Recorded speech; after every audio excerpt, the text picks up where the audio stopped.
ايه العوافي عليكم حبايبي، ازيكم عاملين ايه؟ يا رب تكونوا بخير. فيديو جديد النهارده بعد 5 شهور في القناه، 5 شهور بالظبط، مش بخمس والله، هم 5 شهور فعلا. دلوقتي اختكم انا عندي مشكله في القناه دي خلاص.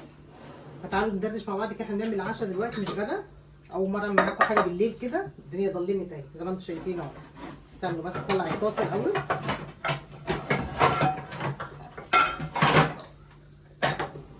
وحشتوني هنا قوي كتير كتير.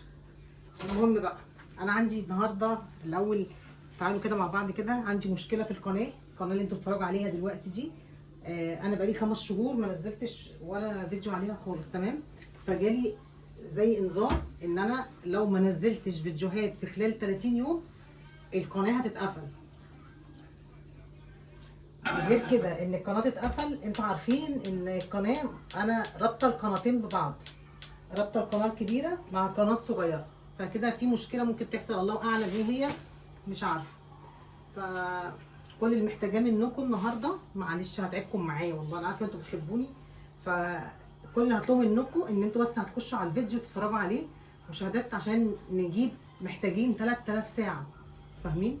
انا كنت عاملاهم طبعا خلاص، يعني انا كنت اوريدي قناه ماشيه كويسه جدا ما فيهاش اي حاجه. طبعا بقالي 5 شهور انا مش عارفه بين القناه والقناه دي انا ما عنديش وقت خالص ان انا اصور هنا او هنا، فاهميني؟ بس انا كل مشكلتي ان انا زعلانه ان هي القناه تقف يعني.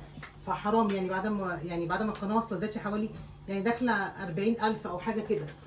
فحرام ان انا بعد ال 40000 مشترك في القناه ان هم يعني يروحوا كده على الفاضي، تمام.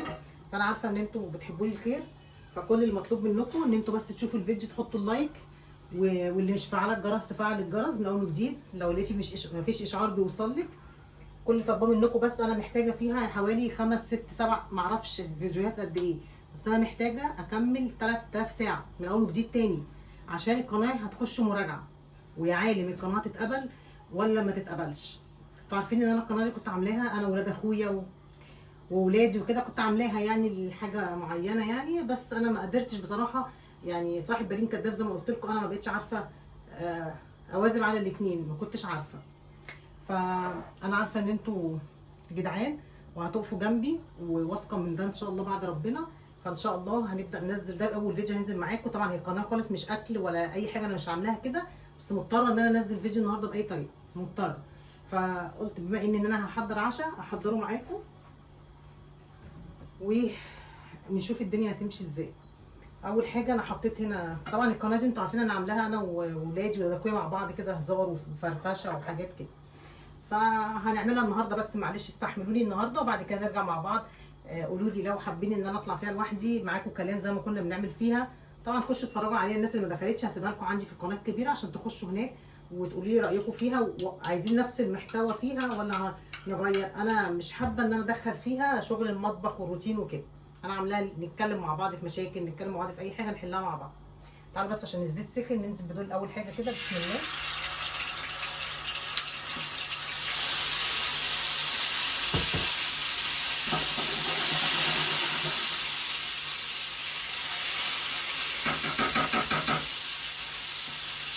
دي طريقه الكبده مش بتاعتي، ها، دي طريقه الكبده، الاستاذ خالد هو اللي قال لي اعملها كده بالطريقه دي.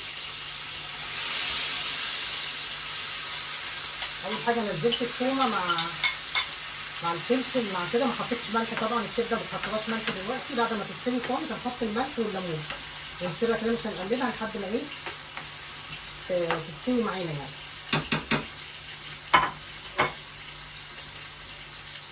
فايه قلت بقى اطلع اتكلم معاكم النهارده كده، نعمل فيديو مع بعض خفيف النهارده ان شاء الله.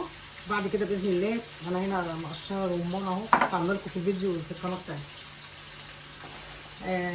فان شاء الله خير يا رب. انا بس جالي انذار عليها، وجالي ان انا لازم اشتغل عليها وانزل فيديوهات عشان اقفل ال 3000 ساعه. انا معايا 3000 ساعه، لسه فاضل لي 3 تانيين، مع ان انا كنت والله قفلتهم. القناه دي كانت مراجعه واتقبلت والحمد لله، كانت ماشيه كويس. بس جت وقت انا تعبت فيه ما قدرتش اكمل بصراحه، مضطره بصراحه، عشان حرام ان انا اقفلها وهي فيها 40000 مشترك. رزق ناس يعني، فحرام. فنبدا نشتغل عليها تاني باذن الله، بس شجعوني وقفوا جنبي.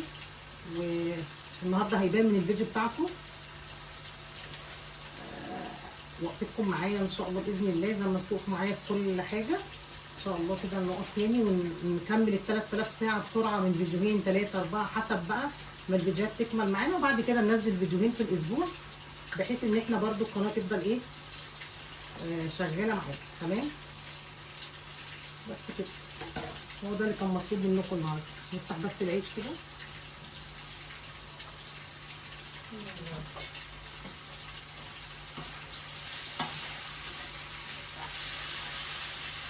بصوا هسأل التالت بقى، نحط التومه دي الباقيه ولا لا وارجع لكم. بقول لك هنحط التومه الثانيه الباقيه في الكيسه دي ولا خلاص؟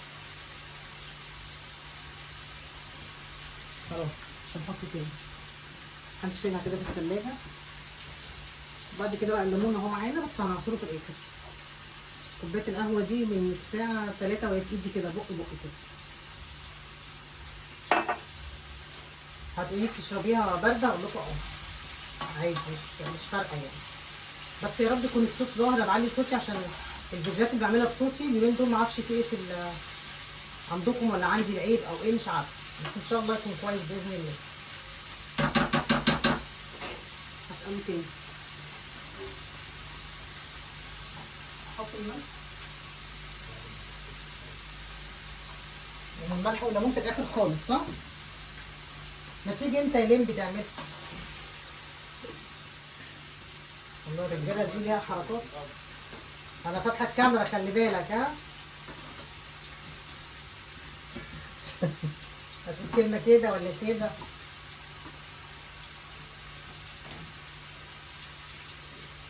كل الرجاله ليهم طريقه في الكبده، يعني جبنه بصراحه وتطلع برضه حلوه على فكره، تطلع حلوه قوي. عشان دي انا بقى كنت بحط الملح عادي كده، هو لا بحط التكه دي الملح امتى؟ الملح بعد ما تستوي خالص ويدفع عليها، يلاقي خلاص كده ما فيهاش بقى استوت، يحط بقى الملح عليها والليمون اخر حاجه خالص. والتتبيله اللي كانت معموله هنا هو اللي كان عاملها برده مش عارفه. تمام. فان شاء الله حبايبي قولوا لي بس انتوا محتاجين ايه في انا طبعا كنت بعملها ازاي في قناه ثانيه، طبعا كلكم اكيد هتخشوا تشوفوها. كنت بطلع على المحتوى بتاعي اللي هو ايه، حد بعت لي مشكله، يعني مثلا انا امبارح حد بعت لي على في الكومنتات حتى شوفوها في الفيديو، قال لي يا جيجي احنا عايزين نعرف ازاي بتتعاملي مع البنات والكلام ده.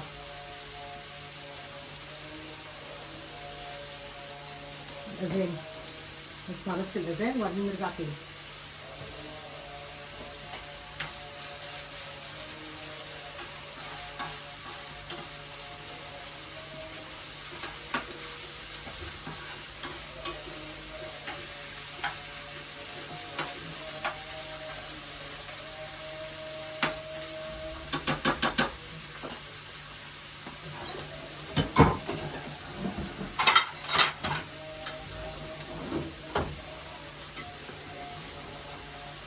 كده امسح وانا واقفه كده.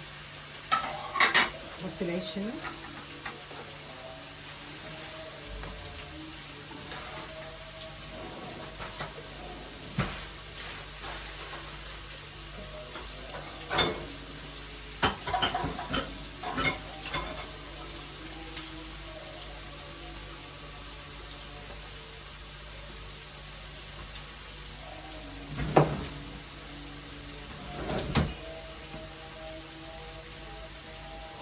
الرمان بحب شكله كده قوي، ما بحبوش هو محطوط كده. بحب اشوفه كده، ممكن ما اكلوش بس بحب اشوفه محطوط كده. سبحان الله، يعني تلاقي الرسمه كده مختلفه وقلت في النار.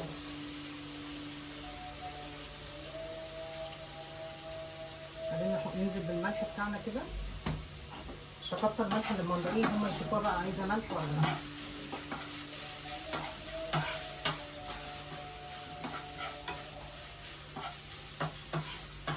عارفين ان انا بنام بدري،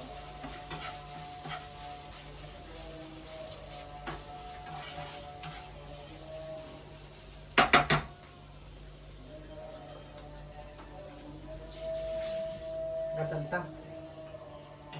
وبعدين بنبدا بقى نعصر عليها الليمونه. نحط الملح امتى؟ لما النار ترتفي ونعصر عليها ليمونه. على فكره بتطلع جميله، بس احنا مش محرقينها المره دي عشان ايه؟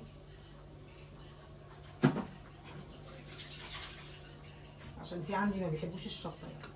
طبعا الزيت طرطش في كل حته. قبل ما اطلع من المطبخ كده يعني انا لازم، لكن لو هصور معاكم مثلا الصبح فيديو ولا حاجه، بس المطبخ ايه زي ما هو على عيني والله على عيني. النهارده بقى طبعا ما صورتش معاكم، عملت البلكونه كلها وشلنا الديب فريزر حررناه من مكانه ونضفتها ونضفت جوه ومن بره ورمينا حاجات كتير، وكان عندي شويه كركبه كتير فيه فظبطت كل حاجه. هسالهم اعمل لكم سندوتشات ولا اخدها كده. قالوا لي اعملي لنا سندوتشات. انا مش بتعشى بالليل على فكره. انا من ساعه ما قلت لكم انا بقيت يعني من الساعه 3 انا بشرب كوبايه القهوه دي.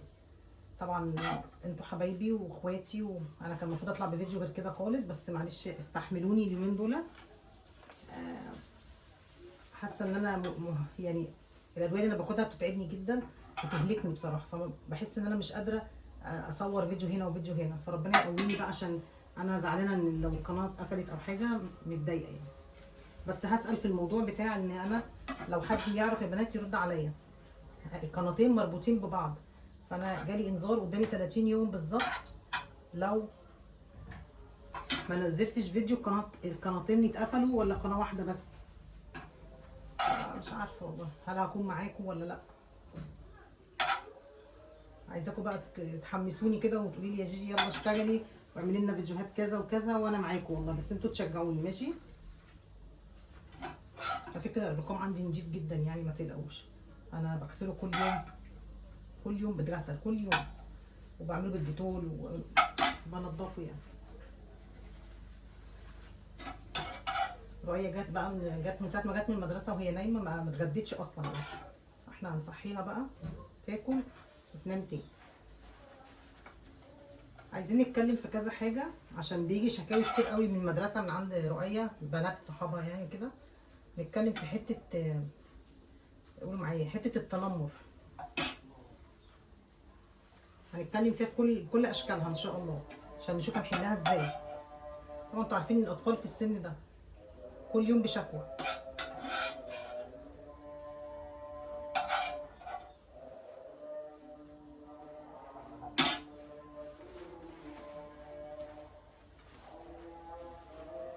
بس ليه بصوا هتيجي جي حطي فلفل اخضر حاطين،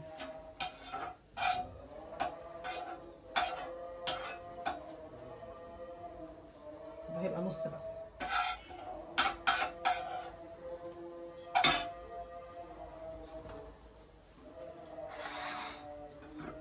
شيل دي بقى.